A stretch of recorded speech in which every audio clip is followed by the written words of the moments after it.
So I've just opened up the studio, and you can see here that I can create a new workflow from a template. And one of the top ones here is the Robotic Enterprise Framework. So all I'm going to do is click this. Let's name it. And of course, you can choose where this lives, adhering to your best practices. For now, I'm just going to create it in my documents. And here we go. So as you can see, here's my new workspace. And if I open up main, you're going to see the state machine. So you can see that the REFramework is made up of 4 core components. The initialization stage is when we're going to read all that information from the configuration file, open all applications used in the process, validate that we can connect to everything as expected before moving on. So the value in this is sometimes things are time-based. So let's say I need to open up a file on a web browser, but it may expire as soon as you open the link. If for whatever reason we get to the process transaction section and we're expecting that file to be there, but we can't reach it, we've now clicked the link starting that timer and have potentially messed up any future retry from actually working successfully. So in the initialization state, you're just making sure that everything is ready as to limit any potential errors once you're already in the flow. If for whatever reason we can't log in, we can't read the configuration file, we can't reach the orchestrator, anything isn't working as expected, it will be caught in a system exception and move straight to the end process. So if I go into this state machine, we can see what it's built of. You can see everything that comes with the REFramework. So you have your system exception variable. This is where you tell the process what to do. So you're going to read the local configuration file. You can see that first it checks if we actually have done this, so you're not redoing any work. If it's the first run, you're going to do those initialization activities I was talking about, getting all your credentials, opening all the applications you need, making sure everything's working, and then go ahead and flow to the next part of the process. However, if it's not the first run, and if for whatever reason we got back to initialization from either a system exception or a business exception or we're just just from a system exception, and we're retrying it, you can tell it to do a different series of actions. So you don't have to then reconfirm all the applications work. You can say, okay, this is a retry, we don't need to do that, let's just go ahead and retry. The next important phase is the get transaction data. And I think this is the one that's most confusing to people because they think that if you're not doing something that requires data to process, so let's say something that just runs once a day and you don't need to get a report or get anything from a queue or do any kind of interaction with the orchestrator, I feel a lot of people think that the REFramework isn't usable in this case, but that is definitely not true. And I would say the value you get from the rest of the framework is worth the few tweaks you would do here. So I just want to reiterate that the get transaction data portion can be empty if you don't have data that needs to process in that way. But let's say you do. So we'll go into here and you can see that the way we get transaction data is from this linked workflow. So if we open it, you can see you're going to build it up here. So get transaction item usually is going to be from an orchestrator queue. If it's not, you change it in your config file where it's getting the data from. We can use data tables, databases, text sheets, basically anything you can parse or iterate through yourself. And here we're checking to make sure there is a next transaction.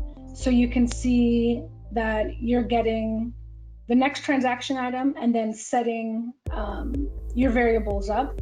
to reflect that data, and then you're going back out. So again, if for whatever reason you're not iterating through transaction data and you still want to use the REFramework, it would just be in this part where you change the retrieve data function to not retrieve anything. So yeah, that's a pitfall that I see a lot, is people think the REFramework is for very specific use cases, but it's very customizable, and you can use it basically whenever you make a workflow, you can use the REFramework.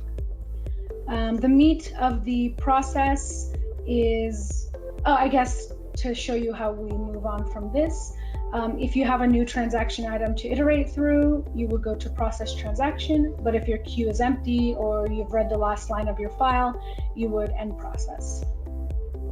The meat of the program is in process transaction usually, unless your workflow is actually more centered on prettifying and parsing the data, then it would be get transaction data. But most of the time, the meat of the workflow lives in process transaction.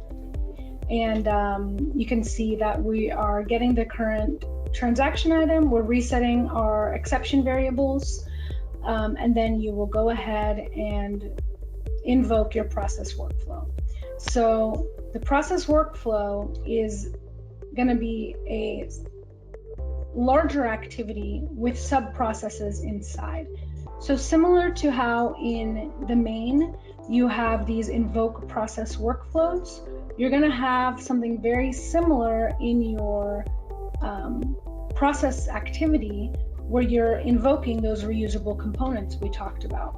So that's where the build of your UiPath becomes very helpful, because you can have different folders added in that will be that signify to your developers whether it's a global component that can be reused or a specific process that is either specific to a business unit or an application, or for whatever reason would not work in other use cases. So the setup of your workspace over here, you can add a global folder, a finance folder, IT folder, to kind of let the developers know, okay, if you're looking for the notification process for IT, we actually only work in snow tickets, so use the one there. And that's how the reusable components come into play. After we're processing our data, so once you process the specific transaction item that you're on, we have these try catches. So if we catch any business rule exceptions or an unknown exception, we'll log it. Business rule exceptions get logged to this business exception variable, and any exceptions that fall outside of the business rule exception get logged to the system exception variable. And you'll see that once we finish this state, there are three options. One is a success, which means our business exception and system exception variables are both empty and everything went as planned. So what we do in that case is go back to the next and get the next transaction item that we need to process. If there's a system exception, what this means is, for whatever reason, an application we were trying to log in maybe didn't start, or something took longer than we expected to load, or maybe the page was mid-refresh when we tried to find a button. What will happen is we'll go back into the initialization state. We'll see that it's not the first pass, so we don't need to reread the config file. We don't need to redo all those first things. All we need to do is go back through the get transaction data sub-process. Will realize that the previous item hadn't been successfully transformed. We'll send it along and we will try again. This retry is customizable up to your own business needs, but is set usually to give you 3 retries for system exceptions. And this I find to be invaluable. You don't have to think about instead of sitting down and thinking how many different ways can this break, what we do is account for any situation by having an exception that will grab any unexpected error and allow us to retry. So I like to think of it as an always transition with a low weight. So you have an always transition with a weight of 0, meaning that if no other paths match, it will take it. And that kind of really takes out a lot of the guesswork and brain power put into thinking, okay, but what if the button sometimes works with a right click, or you need to double click it. It's just, if there's something unexpected, we will handle it. You don't have to have coded it in. And then business exceptions are logged appropriately. These are expected, right? We've sat down with the business analyst, we've sat down with the customer. We know the kinds of things that come up. And so we expect these, but it still is an exception and needs to be logged and noted. But if we have one, we'll get the next transaction data and continue. And for the end process, all it does by default is basically kill all open applications used in this process. This will happen whether or not, you can see this will happen whether or not you get there from a system exception or from no data. So even if we fail to initialize and even run, we're not going to leave VMs open, things logged into, letting things maybe time out or have more load on it than it needs. We'll close all processes and all applications every time. This is also where you can put your notification process and any integrations you have with Splunk or anything like that can be taken care of the end process. And really, it's as easy as that. So this would be our skeleton, and we just kind of fill in the meat and tendons, and this is how you would do it. Remarkable, Rita. The REFramework is really riveting. So thank you. Now let's go back to the presentation, because I've got one final thing to share. Where do we use it? Why is it good? What have I seen? Right? It's one thing for me to say, here's the capability, y'all should try it. It's another thing for me to say, I've tried it for you. Here's the benefits that we've seen. So for one of our clients, we're able to use the capability to retry failed tasks in subroutines to make sure that it's not always seen as a failure, because sometimes it works based on timing intervals.